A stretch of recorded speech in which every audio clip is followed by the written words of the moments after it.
The Awakening of the Curse. The jungle was thick with shadows, a place where the sun struggled to break through the dense canopy. Lai, a young boy who had lived there all his life, knew its every sound and scent. Yet, even in this familiar place, he felt the weight of fear gnawing at his insides. The jungle wasn't just a home to wild beasts and untamed plants. It was a place of ancient secrets and curses, whispered tales passed down by those who had dared to venture too deep. Lai's grandfather had raised him in the heart of this jungle, away from the safety of the nearest village. They were isolated, just the two of them, but there was always an air of mystery about their life here. His grandfather often spoke of the jungle's spirits, the bloodstains of past battles, and the Blood River, a dark stream that twisted through the heart of the jungle, its waters rumored to run red with the blood of those who had met their end within its depths. But Lai never truly believed in these stories. They were just tales meant to keep him away from the dangers of the river, his grandfather would say. But when his grandfather spoke of the ghost who haunted the riverbank, Li's heart would race with fear. One fateful night, after his grandfather had told him the tale of the river's curse, Lai found himself standing at the edge of the Blood River, gazing into its dark waters. The mist hung thick, swirling around the trees like a living thing, and the silence felt oppressive. It was then that he saw her, a figure. A woman stood on the riverbank, her long, flowing white dress almost glowing in the mist. Her face was hidden beneath her wild hair, but Lai could feel her eyes on him. They burned with an otherworldly intensity, as though they could pierce through him. His heart skipped a beat and he froze in place, unable to move. The ghostly figure raised her hand, her long fingers beckoning him closer, but something inside Lai screamed for him to run. Before he could take a step, the figure vanished, leaving only the soft rustling of the trees behind. Lai turned and fled. The image of the woman burned into his mind.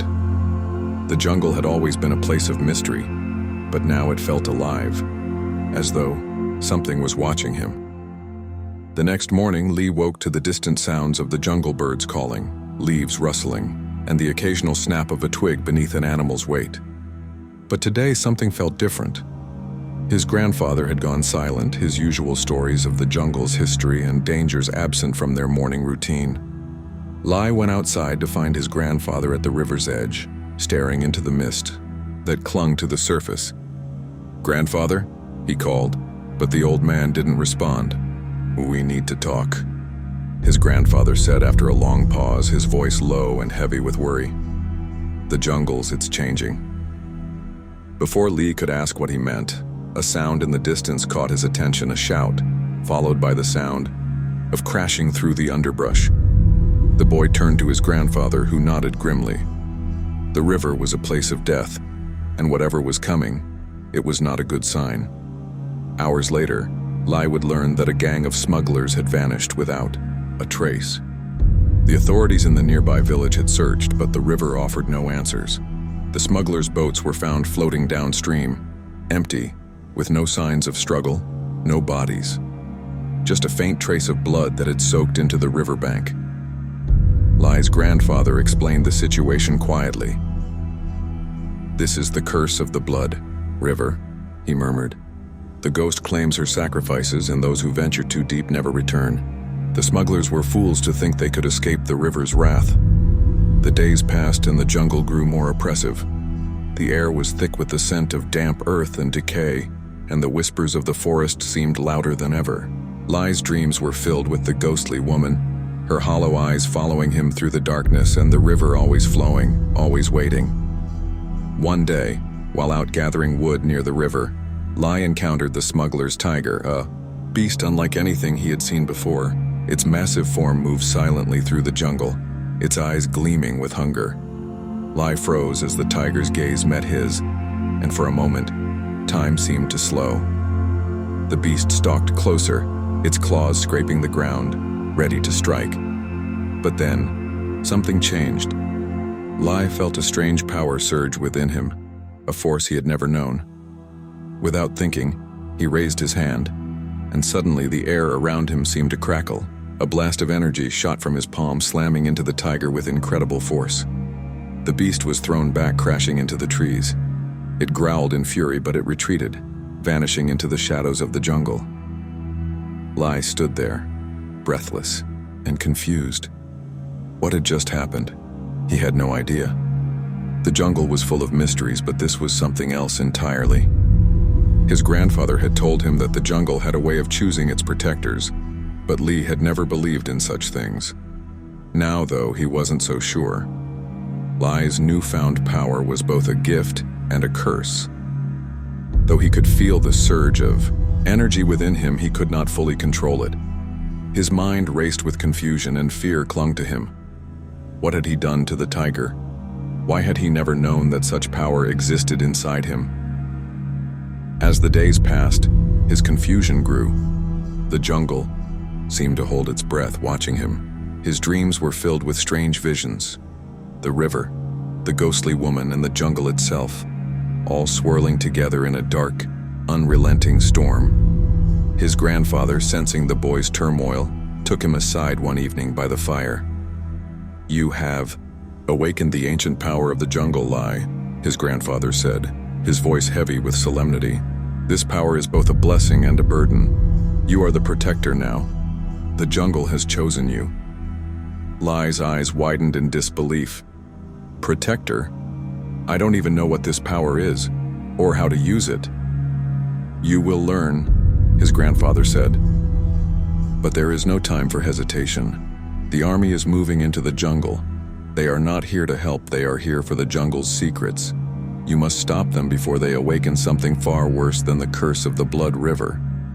The next day, Lai ventured deeper into the jungle, following his grandfather's warning. It was then that he discovered the true nature of the army's mission. They had come under the command of Colonel Farhan, a man whose presence seemed to warp the very air around him. Lai, with his newly awakened abilities, had followed them from a distance, hiding in the shadows of the thick trees.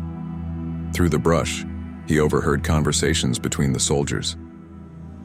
"The jungle is hiding something," one soldier said. "The Blood River, it's not just cursed, it's the key to everything. We need to extract whatever power lies within." "But we're risking too much," another soldier protested. "The ghosts, the sacrifice." "We've already made our sacrifices," the first soldier snapped. "We're here to finish what was started." Lai's heart raced. He had been right. The army wasn't there to help. They were there to exploit the jungle's dark secrets, to tap into whatever power lay beneath the surface. And whatever that power was, it was tied to the river, to the ghost, and to him. The night that followed was even darker than usual, with clouds covering the moon and the jungle humming with a strange, unsettling energy. Lai felt drawn to the river, the place where everything had begun. As he approached, the familiar mist curled around him, and there, once again, the ghost appeared. Her long hair whipped in the wind, her face still hidden beneath the shadows. But this time she spoke, her voice echoing in the night. "You don't understand," she whispered. "The river was never just water. It is a binding force, created by the blood of those who were sacrificed long ago. I was one of those sacrifices." Lai stepped back in fear. "You were?" "Yes," the ghost answered. "I was once a woman, much like you. But I was offered to the river, to ensure that the curse remained strong. The jungle feeds on the blood of the innocent, but those who are chosen, like you, will either control the power or become consumed by it." Lai's mind spun. The jungle, the river, the ghosts, all of it was tied to him now. He was no longer just a boy living in the jungle. He was part of something much older, something much darker. As Li grappled with his newfound power and the terrible truth of the ghost's words, the army grew closer to unearthing the heart of the jungle's dark secret. Colonel Farhan, whose desire to control the river's power had become more apparent with each passing day, began to push his soldiers deeper into the jungle, ignoring the warnings of his men.